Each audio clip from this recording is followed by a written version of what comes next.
Come on, get him. Yeah. Fight me. There you go. One more. There we go. As long as I'm crouched, I'm safe. As soon as I let go, he can hit me.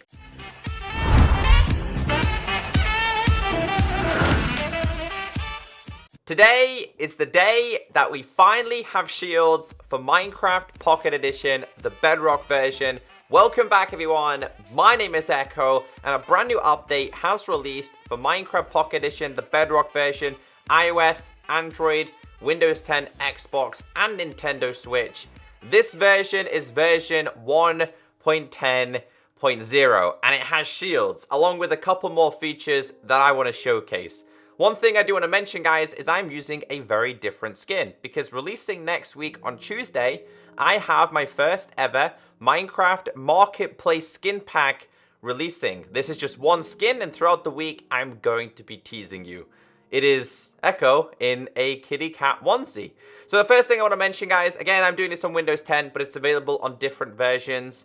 If you do want to have access to all the features in 1.10, some of them you are going to have to use experimental gameplay. Things like villages and the new village styles are hidden behind the experimental toggle. If it's not enabled, you still get a couple of features, but you just don't get all of them. Anyway, let's jump into a game and let me showcase everything introduced. The first thing I do want to say is if you do enjoy these update videos, please be sure to hit that like button. I appreciate it and it helps other people out there who are looking for these kinds of videos, and I really love the hand on this skin. But anyway, this update is mainly to focus on shields, a feature that Minecraft Pocket Edition and Minecraft players have wanted for a very long time. Not only have the Pocket Edition players wanted this, but for myself as a Minecraft Console Edition player, we always asked about shields and they never got introduced. This is my so-called crafting table, so you need 1, 2, 3, 4, 5, 6 variations of planks. It can be a whole different variation though. It doesn't just have to be oak, it can be birch, spruce, acacia, you name it. You can mix and match if you want to. So we'll grab these, and of course you need yourself an iron ingot as well. This one goes in the top, and the recipe is 1, 2, 3, 4, 5, and 6. And the outcome is a shield. Now you guys are going to say, Echo, can we link these to banners? Unfortunately, we can't link these to banners at this moment. And the way the shields work on the Pocket Edition, the Bedrock version, is the way you defend yourself is with crouching. They didn't introduce another button. It's all just linked to crouching. If it's PC Java, it's like you hold right click and then you can attack with left click. To balance this, they've done it with the crouching. It's the same on all versions. You cannot change it from the crouching aspect. Whether you're playing on a handheld, iOS and Android, or you're playing on Windows 10 or even the Xbox version, it's all linked to the crouching functionality. Unfortunately though, we are not able to link banners with shields just yet. This will be coming, but it's just currently not available at this moment. So if you put a shield inside of there, you put a banner inside of there, you don't get the outcome of the shield banner design like you do on Java. Why? I guess it's just taking a little bit longer to be introduced. However, you can enchant this. You can get an enchanted shield, and the only enchanted thing that you can get at this moment is unbreaking and mending, which I highly recommend, by the way. But considering that the recipe of this is really cheap, you shouldn't have any problem. Usually, for me, when I play Java, the reason why I want to make sure my shield is repaired is because I don't want to lose the banner that's on there. Again, it doesn't have banners linked with shields, so it's not really too much of a worry, and my skin with this shield looks really, really cool. I really, really like that one. But there was more than just shields introduced in this version. And actually, I'll show you guys how to defend yourself. We'll grab ourselves a Pillager. These have been introduced, but I believe these are hidden behind the experimental. They're not officially a 1.10 feature. They're an experimental feature. So if I do / game mode S, and I grab this, and we crouch. You can deflect these back, by the way, onto the Pillager, as you can see here. Come on, get him. Yeah. Fight me. There you go. One more. There we go. As long as I'm crouched, I'm safe. As soon as I let go, he can hit me. And the Pillager is quite strong as well.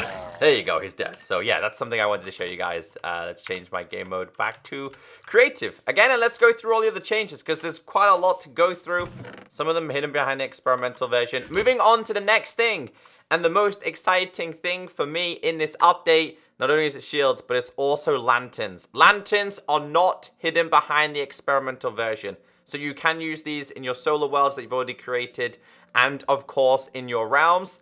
These are created with a torch, and then you need iron nuggets around the outside. I'll show you guys exactly how it works here. I'm a massive fan of these. These are my favorite feature in the so-called Village and Pillage update. And as you guys can see, we have lanterns, which can be placed on blocks, grass, upside down, and they do come with a chain. The best thing about this as well, if you are using these in cave systems, water does not wash them away the way it does wash a torch away. But unfortunately, if it's nighttime, you cannot carry a lantern in your hand, which is something I really wanted to have introduced, but they said it's kind of too OP, the fact that you have a constant light source. It's not. Hurry up and give it to us. But lanterns have been introduced, and for me, it has to be my favorite feature. Moving on to the next one, crossbows. Believe it or not, crossbows have been hidden behind the experimental for a very long time. They are now officially in this version, so you can get them again in your solar worlds or your realms worlds that don't have experimental enabled. Personally, I'm not a big fan of the crossbow, and I favor a bow over a crossbow. It's all down to preference. I just don't like the enchantments with this. So, of course, the crafting recipe is sticks, string. You need a tripwire hook, and you need an iron as well. Iron ingot, that is. And we'll just craft this as well. A lot of this is muscle memory. As time goes by, you'll start to remember the crafting recipes. Like for me making this video, it took me a little bit of time to remember the recipes. So the crossbow comes with a couple of enchantments. One being piercing, which goes up to 1 to 4, maybe 5. Multi-shot and quick charge. Obviously, they do exactly what they say on the tin. Piercing means it goes through multiple mobs. Multi-shot, it fires multiple shots. I think it's 2 and 3 shots. And you've got quick charge, just means that you can reload your crossbow a little bit faster. But personally, I just don't like it, honestly. It's down to preference. I'll try and get used to it, but I just think a bow is much better, and I wish some of the bow enchantments, like flame and stuff, would work on this one, but that's not the case. But if you're interested in crossbows, they're no longer hidden behind the experimental. This thing right here, this is called the Loom. So the Loom is what you use now to craft banners and the banner designs. You used to previously use your banner designs in the crafting table. That's changed now, guys. You do your banner with the Loom, and the crafting recipe for this is 2 planks and 2 string. And again, I'll show you exactly how this works, and I'll show you exactly how the whole banner system works. So 1, 2, and then you go like this. And as you can see here, we have ourselves the Loom. Now, one thing I do want to check is if I grab this and this, I don't know if you can still do designs inside. Yeah, you can still do your designs inside the crafting table for now. You can't on Java, but you can on Bedrock. That might change at some point, but the main reason behind this is you use your Loom to do all your banner stuff. So obviously you put banner inside of there, then you would put a color, so let's say white, and then you could put yourself like a pattern design, this one being a creeper one. You'll end up with a creeper charge. What is it called, a creeper charge? I think it's called creeper charge. Yeah, white creeper charge banner. Again, you just can't link them with shields just yet. We have to be patient with that, but hey, go mess around with the Loom. I recommend mess around with this rather than using your crafting table, because that will probably be removed very, very soon. They have finally introduced bark blocks, which they call just wood types. So these are full blocks of basically the log is the best way to explain it. It's literally a full one. So if we go like this, and I show you guys underneath, it's not like the middle of the tree. The same with this one. You can craft these as well, by the way. You do this with any form of log inside of a crafting table. You go 1, 2, 3, and 4, and the outcome is these. You get 3. So you kind of lose 1 log, and you get the bark blocks. This is something that players have wanted for a very long time. And actually, since we go back to the console edition time, people have always wanted these to be introduced. They are finally here. I'm going to do / clear just to clear out my inventory. There's lots to go through, lots to remember. Again, I will leave the official changelog down below in case you guys want to read it. They've also went ahead and introduced Lecterns. I think that's what they're called, Lecterns, right? Yeah, Lecterns.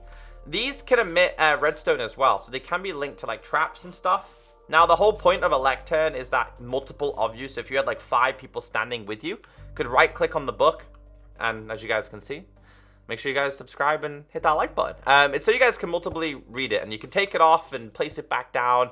And same with this one. The recipe for this one, this is slabs. Slabs are bookcases.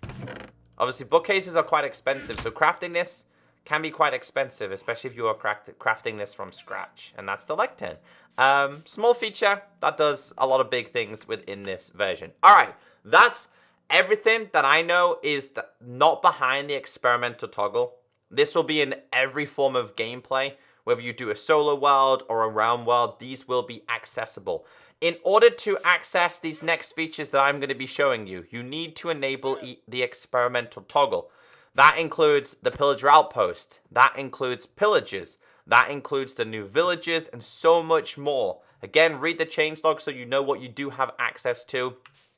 The Wandering Trader, the Wandering Villager, only accessible via the experimental toggle, offers a couple of things. If it's nighttime, he will drink a potion and go invisible. In daytime, he will drink milk and reappear.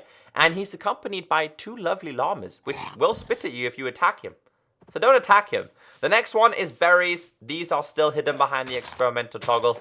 They will do damage to you, and you can only go through them very, very slow. They will also do damage to mobs as well. The Ravager, in this version, called the Pillager, it's just the beast.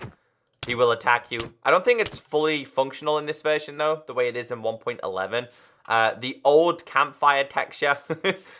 These are experimental. And then you've got Stonecutter, Composter, Blast Furnace, Smoker, Smithing Table, Barrel, Grindstone, Fletching Table, and Cartography Table. Not accessible, but are hidden behind the experimental version. This one, being the Cartography Table and the Fletching Table, aren't even going to be releasing in the Village and Pillage. Apparently, they are linked to... Not so much the Cartography Table, that's wrong, sorry. The Fletching Table and the Smithing Table, they are linked to the next update. They are not officially a Village and Pillage version feature. I can breathe for a second. So much to go through. There has been other things as well, such as dispensers now shear sheep. Breaking leaves now give you a chance of getting sticks. And there's a couple other minor features as well. This is a new village, but again, only accessible via the new experimental toggle. If you don't have experimental toggle, you'll end up with the old village. Most likely the old villages as well. But I did notice something when I was messing around. If I do /locate and we type in village, it gives me the option of village and new village. For me to find this specific village, I had to type in new village. Obviously, it's the new village type. I'm guessing if you want to find the old village, you just have to type in village. And I think that's everything I needed to go through in today's video. More importantly, guys, I just wanted to make this video to tell you that 1.10 is available. And more importantly, I wanted to make this video and just tell you guys that shields have officially released. So if you did enjoy today's video, please be sure to hit that like button. The changelog is down below. Hopefully you guys are going to look forward to my onesie skin pack, which is releasing on Tuesday for 310 mine coins on iOS, Android, Windows 10, Xbox, and Switch. Super excited for it. So guys, take care, stay beautiful, have a great day, and I'll catch you in the next video. Bye.